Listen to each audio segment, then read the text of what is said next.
Welcome to Cardboard Wizards. Now that I taught you about mana, spells, and phases of a turn, it's time to explain how spells and abilities resolve. In this episode, I will explain about the stack and priority. The stack is the game zone where spells and abilities are put when they are played and where they wait to resolve.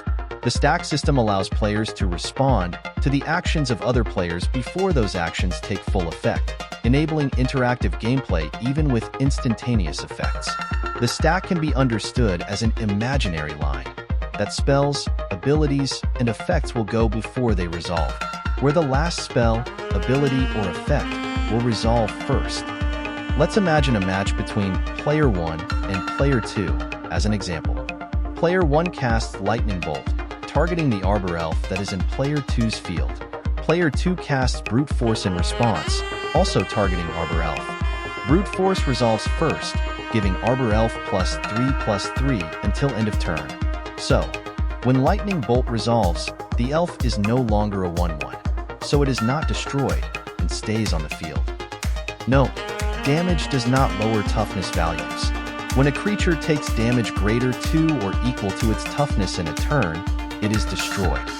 Now then, let's imagine a game with 4 players. Note, whenever a player casts a spell, activates an ability, or an effect triggers, each other player is given an opportunity to respond in a clockwise order. Now, for the example, Player 1 casts Clone Legion. The priority will circle around each other player, giving each of them a chance to react.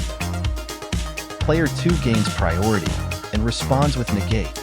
Again, the priority circles around.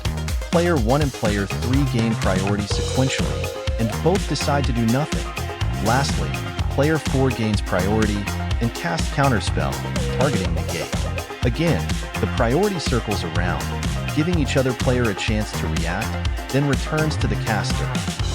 If no further action is made, the stack resolves.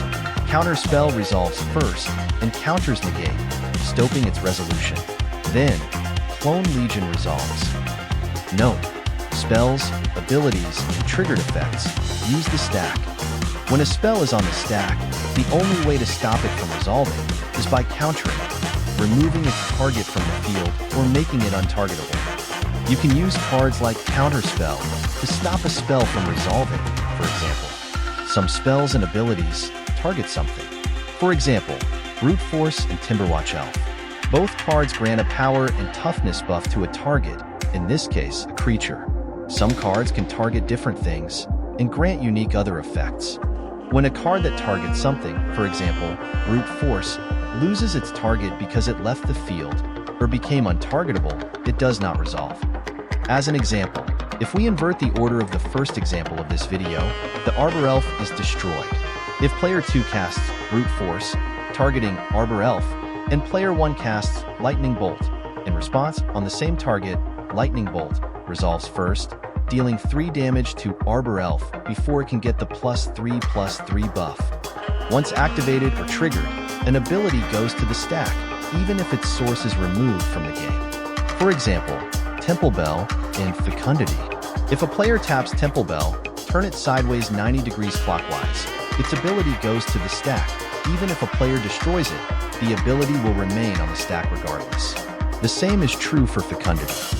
If a creature dies, Fecundity will trigger, and its ability will go to the stack and resolve even if a player removes Fecundity from the field in response to it. The only way to stop an ability after it was activated or a triggered effect from resolving on the stack is to remove it from the stack.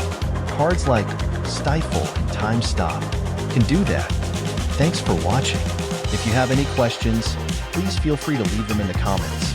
Until next time.